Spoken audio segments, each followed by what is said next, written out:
When we don't achieve what we want, we start questioning our life. Why this happened to me? Who am I?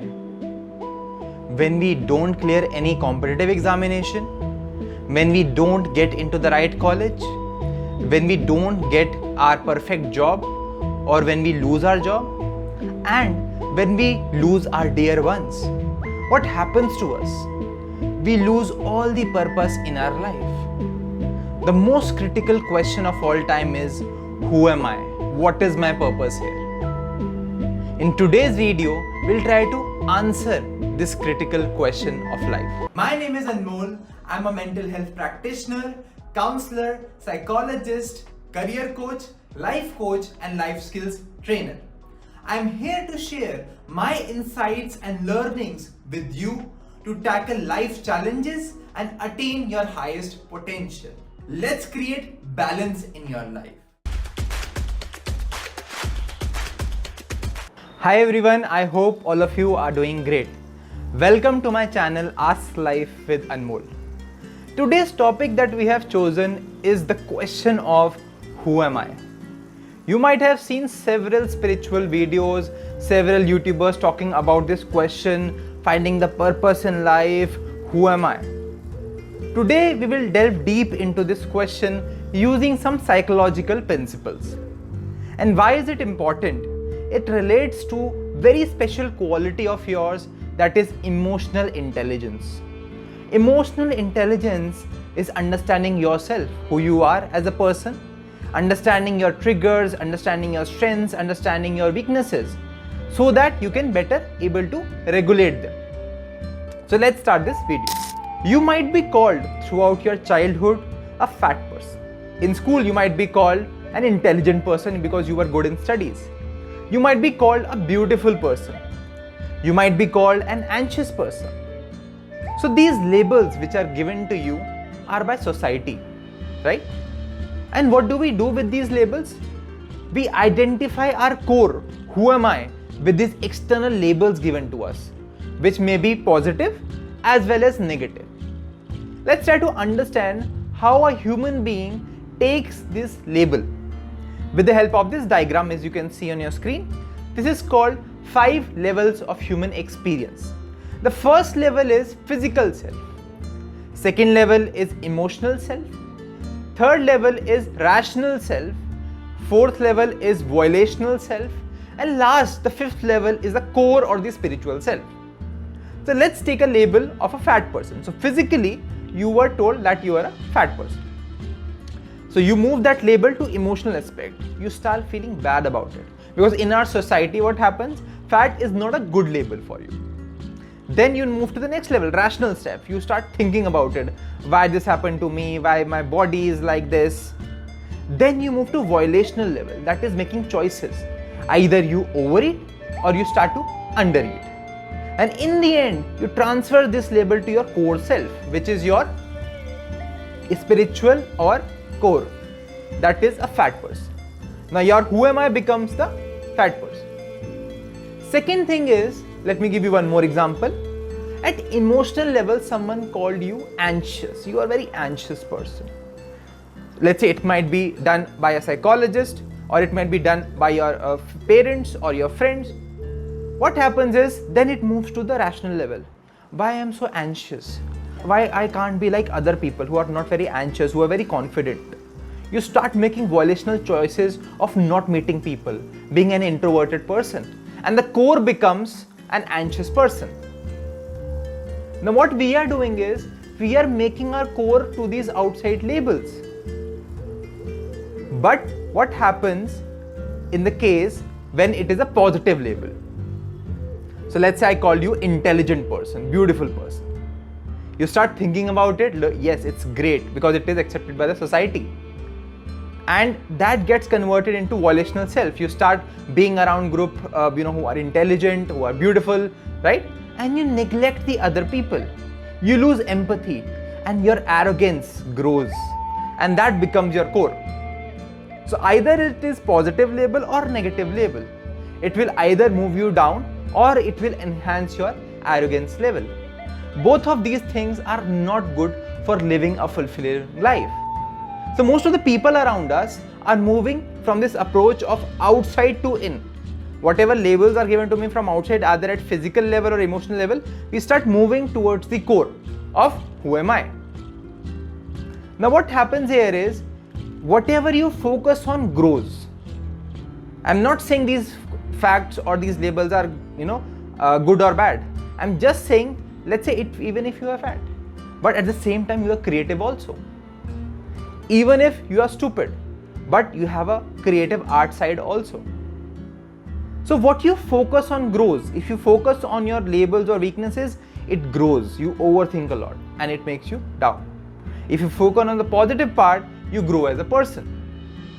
But this is not the correct way of defining who am I, because nobody outside me has the ability or power to decide my life story of how I want to believe in myself. The next way of defining your core of who am I question is by the centers of life. So there are different centers of life that we live by. I'll go through these centers one by one, and then you can identify how or what is the center that you are living your life. The first center we have is spouse or your better half, right? It can be your wife, it can be your husband, it can be your girlfriend, it can be your boyfriend. So we make them the center of our life. Whatever we are doing is according to them. I can't visit a place without them. I can't go to a party without them.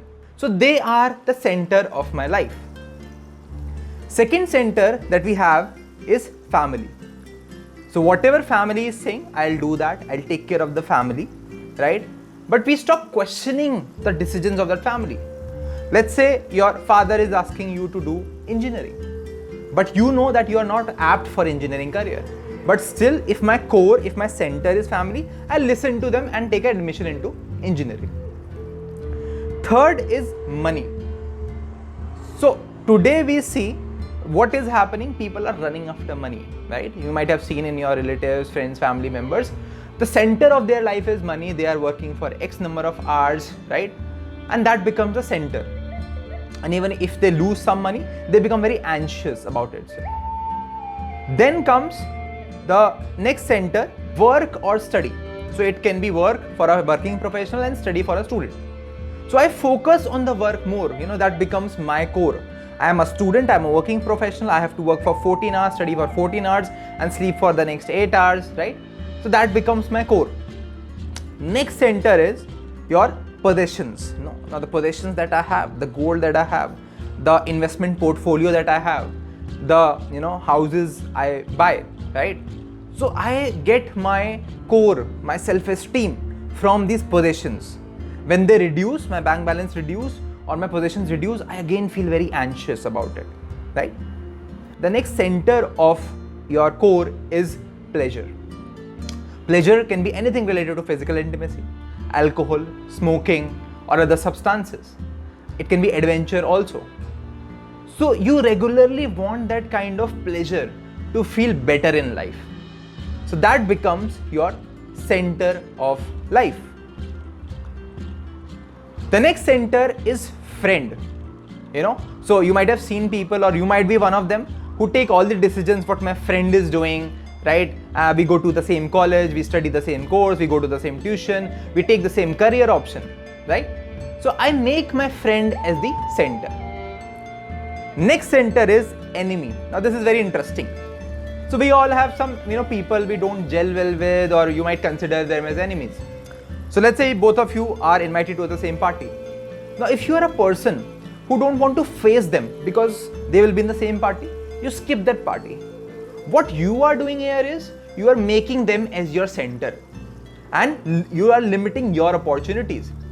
So if you are making decisions in your life based upon your enemy, that is your center of life. Then comes religion. If religion is your center, you think my religion is the best. That's what is happening in our country also. That people think my religion is good and yours is bad. And they do every activity based upon religion, right? So I see many people going to astrologers and numerologists for career counseling. There might be some validity in this, but how it is 100% accurate, we also don't know, right? So religion is one of the factors or one of the centers of life. The next center of life is self, right? People who are very selfish, who are very opportunities. I do everything according to me. I don't take care of other person's perspective, right? I just think about myself. So that is me, I as the center of my life. So these are the different centers, right, that we live by. But I told you that these centers are very limited in nature. At one point of time, they might give you the pleasure, the fulfillment, but at this other time, where they are not behaving in the same way that you want them to do, right, they might give you some kind of anxiety and the negative circumstances also. Let me give you an example how these centers are limited, but before we do that, please write down, you can pause the video and write down what are the centers that you are living by. Are you living by the center of money, spouse, religion? You can have more than one centers, that's totally fine. But write down what centers you are living by. Now let's move to the example. So I'll give you two center story. Let's say if you are a student. One center is your study area or work. So you have an examination tomorrow. On the same day, before that day, you have a friend's birthday, right? So if you have a center of friend, you will go to the birthday party. If you have a center of work or study, you will go to the examination, right? You will not skip that particular party and study hard for that examination. Now that is totally fine. But what happens after this? If these two centers don't behave in a certain way, let's say you get less marks in that examination, then you have a regret or guilt. I should have gone to my friend's party. Or if the center of friend, you went to the party and a friend, you had an argument with a friend, you broke off with a friend, then you will have a regret or guilt. I should have given my examinations. I should have focused on that particular exam more than my friend's birthday party. So these centers, if you see, if they are behaving in your way, you are fine with it. But as soon as they behave in a negative way or they don't behave according to you, they give you guilt and regret. I'll give you one more example for the working professionals. So let's say you have your spouse or better half birthday tomorrow, right? And on the same day, you have an urgent meeting, right? You had planned an evening, dinner party with your spouse, right? But at the same time, your boss had an urgent meeting. Now, if your center is spouse, you will go to the your spouse's birthday celebrated and skip the meeting. If your center is work, you will skip the birthday, move to the meeting. Totally fine here. But after that, let's say you had an argument with the spouse. Then you will have a regret. You will, make them count that because of you, I skipped that urgent meeting. It was your birthday, right? And if your boss, you had an argument with your boss, right? And maybe you leave the company also after some time, then you will have a regret feeling, okay, that I should have gone to my spouse's, birthday and celebrated in a well-mannered way instead of going to that meeting, right? So we will always be confused in the emotion of regret and guilt if we go by the centers of life. So don't make these limited centers of life your who am I question, right? Now what is the solution for this, right? So let's move to the solutions part. Most people spend their lives pretending to be someone else they aren't. But the real power comes from accepting the truth of who you are and running with it to the best of your ability. This quote was given by Gautam Buddha. So let's try to understand the solution of who am I question. How to define your who am I. This we will do with the help of a psychological principle known as core identity model. I want you to carry yourself a pen and a notebook for this particular exercise and draw 3 circles on that particular paper or notebook. The 3 circles are concentric, as you can see on your screen. The outer circle says what I do. The second circle says how you are you. And the innermost circle says who am I. So you can pause the video, carry yourself a pen and a notebook and draw these 3 circles.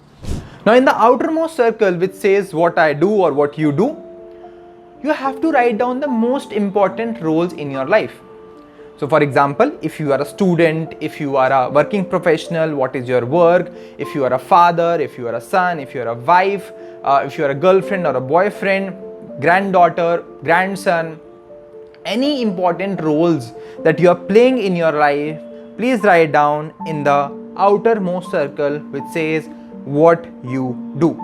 You can pause the video if you want more time to write down the roles. So write down 4 to 5 roles that you are playing in your life.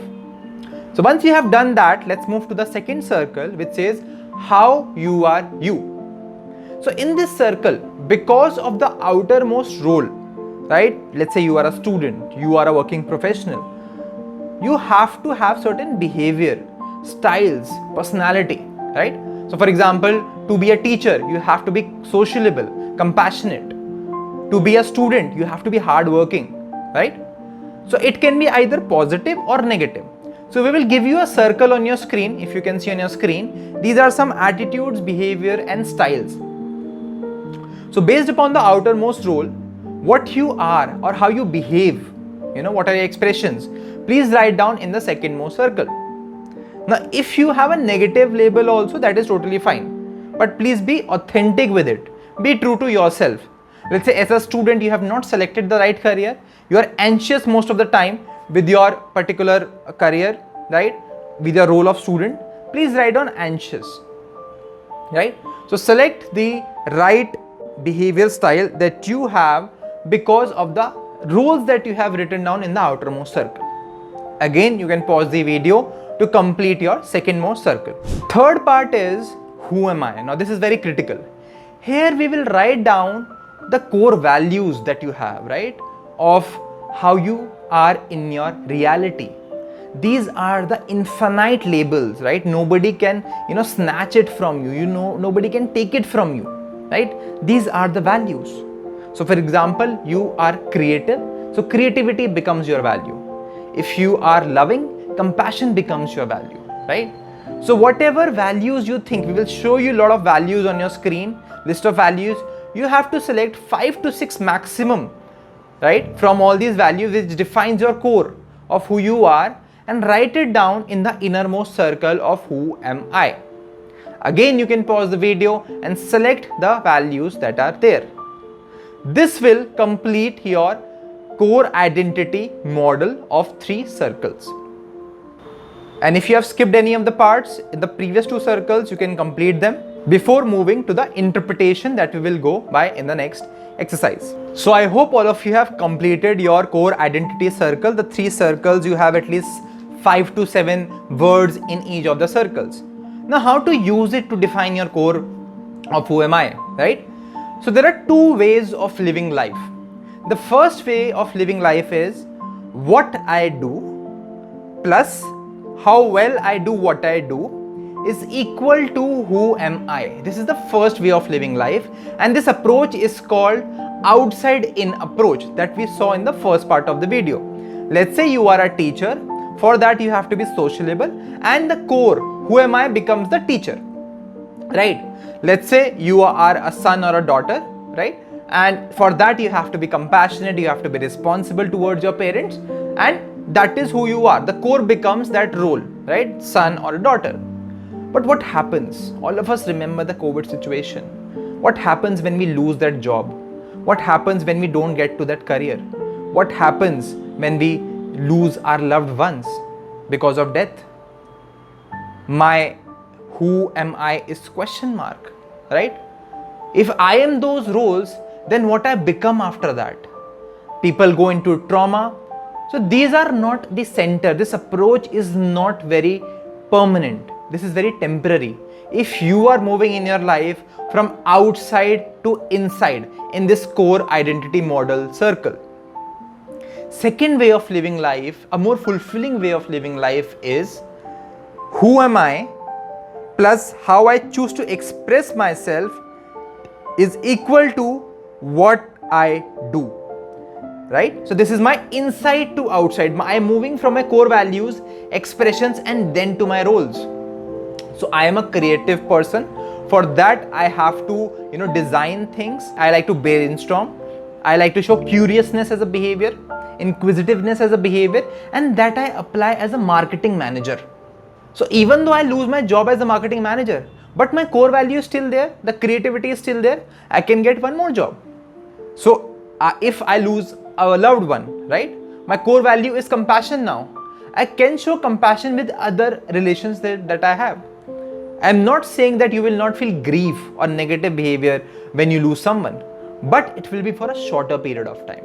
You will not lose hope. You will not ask this question of who am I again. If you understand this concept, that who am I is your core values that we decide.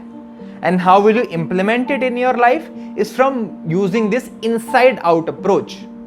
Again, I'm repeating, who am I plus how I choose to express myself is equal to what I do. That is an inside out approach. That gives me a permanent form of life, right? I'll feel less anxious, right? I'll feel more permanent, more confident about myself. So that was the video for you today. I hope you liked the video. Subscribe to my channel Ask Life with Anmol. Like this video, share this video with your friends and family members to create balance in all of their life. Keep growing.